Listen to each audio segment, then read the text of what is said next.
Hi everyone, and welcome back to another session. And these sessions we're only going to have 10 minutes long. All right, so the speakers have to work really hard to summarize everything in 10 minutes and deliver a power tactic in just 10 minutes. My next speaker is Dan Taylor, and Dan is the head of research and development at SALT.agency, and we're going to talk about entity analysis. Dan, take it away.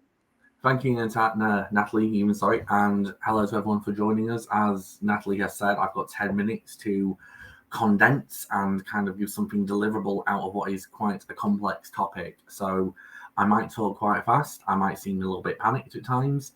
I will do my best to get all this into 10 minutes, and I have a link at the end of my slide deck, which you can go to. It'll send you to SlideShare, and you can find everything there. So let me just share my screen.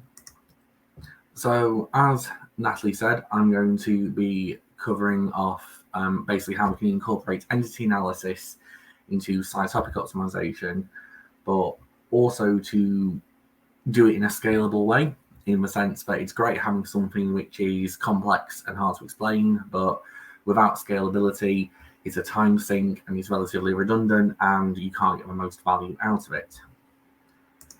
So why this matters is we've known for a long time that Google has become more and more advanced and has stepped towards better understanding of concepts and entities across the web. And this is in the form of entities and topics, which it stores within its knowledge graph. The knowledge graph it has been compiling for at least 2012 when it first started talking about using entities in images as part of a patent to do with image search. And as technology's advanced, as technology not related to machine learning and entities is also advanced, things like data centers becoming cheaper and more scalable data resources there, they've been able to perform more analysis, more tests to better strengthen the relationship between what it perceives the world to be through the internet. This is more important for in more recent times. Obviously, Google has changed how it will rewrite title tags within SERPs, and it's taking elements from URL, HTML itself, H1s, basically other parts of the actual page itself. Now, with better entity analysis and building those topics and themes into the content, which we now know Google is going to have a field day and take from at its own will, we can actually then start to produce and take control back of what we want to do with the title tag elements. So the main concept around this essentially is that text strings or queries that we used to look at then became things. And as I said, this started off in 2012 with image search filings. The first real step to this was in Hummingbird when it started to take phrases. In this, I'm using the UK soccer team, Whitby Town. And it went from seeing it as 2 words, 10 characters, and saw it as an MRAID, a machine-readable entity identification.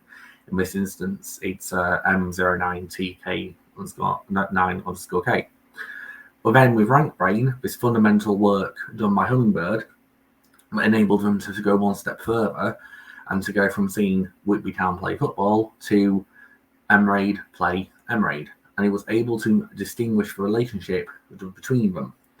So understanding this and how we build content around it can be anything from generic product pages through to lead generation, anything to do with travel, but understanding what Google is actually seeing on the internet has been related.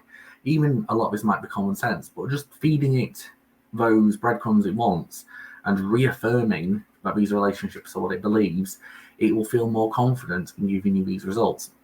This is a tactic that we've tried in a few places with companies such as Cloudflare to build learning centers, not just using keyword analysis, but this topic analysis. I appreciate I'm pushed for time, so I'm going to keep going further. So with entities, the majority of what we know comes from patents and people like John Mueller, etc. And everyone has opinions on it. I've included a number of quotes from the general internet around that as well.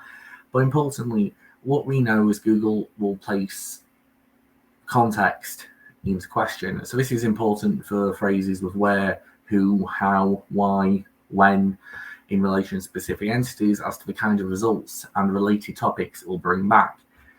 This is even more important within local because we've started seeing now a distinction between people searching for restaurants in London versus restaurants near me, because near me has a much higher proximity signal then in London. So then proximity is going to play a large part in the SERP, and then entities with a known address will see that proximity, and the origin search will likely perform better in the search that way. So how we know Google does this? So it turns and it determines the relatedness of other entities from the main entity you're looking at, and then it assigns values. It then tries to determine the concept of notability of those entities, which I'll speed on to in a moment, and then assigns a notability value. It then also looks at contribution and prize metric. Again, I'll speed on to those in a second. Then it assigns the value. It determines which weights are applicable to this. For example, is it majorly contributed that it's on the other side of London, but the proximity query is for these, they want it closer. So that then weighs the values in a different spectrum. They then finally determine the score and produce a SERP. It's not too dissimilar to the process that Paul Hart explained in SMX 2016, where Google will weight and assign values to HTML documents in the shards and then produce them for general queries.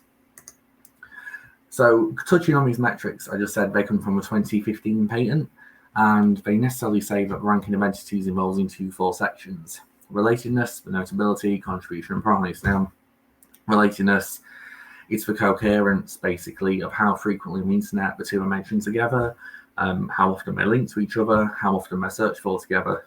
Generally, with high coherence, there's a greater chance of them actually being related. Similarly, notability, in the patent, it has what it describes as a simple formula. It basically tries to identify how notable it is, but it breaks down basically things like links, reviews, mentions, relevance, Twitter verifications. Are they actually authoritative? Do they have a hyperlink? Is it branded? This is where the EAT factor also comes into play, like I said. Then you have contribution, which is number of articles published, links, reviews, almost like a peer review section. And prize loosely relates to things essentially like awards, commendations, anything like that. Google can actually then quantify to provide more authority to that source. So finally, I want to touch on this, how we can make this useful, because it's all great having the theory and how we can actually then go around these things, but ultimately it needs to be scalable. And the 3 most scalable ways of doing this I found are through images and image search, through Google's own knowledge graph API, and also through Google Trends. So Google Trends, I'll touch on first, essentially provides a nice window at the top level into how Google sees these things. So in the actual general search bar, you'll do a search, and it will start to actually bring back a pre-populated list of similar results. So with this example, you can see this is the image on the left, but Whitby Town is a football club. It's also then pulling back a book, and then it's also pulling back Whitby Town. When we go further into this, you can see the related topic elements when you actually perform a search, so we can actually then start to understand coherence levels. Now, with them being breakout or high percentage, again, it will change over time, so it's worth monitoring. But finally, in the Google Trends URL, should you actually pick on something which Google recognizes as an entity, it will bring through the mRAID into the URL. And I've underlined them there, it's always m/etc. I appreciate, Natalie, I'm running the time, so I'm going to try and wrap up now as quick as I can. With Google Images, we know that Google's done this since 2012, and essentially it highlights elements within images. So if when the example of a patent is bears, so you have bearfish water. Similarly, if it's holidays to Spain, beach, ocean, hotel, palm tree, beach, ocean, hotel, palm tree. Start to look for coherences visually.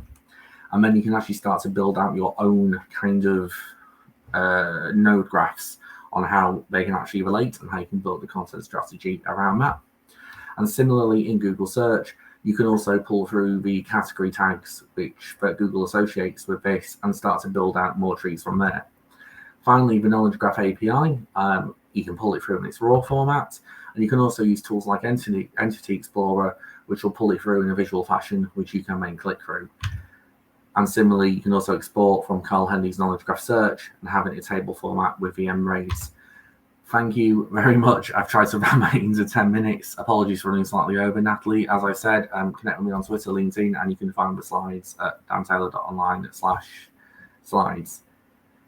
Awesome. I do have lots of questions, but I think we can go on here for a while, right? Vikram was saying fast, amazing, superb. Thank you so much, and look forward to chatting with you in our next event. And then everyone, we'll see you in the next session. Thank you, everyone.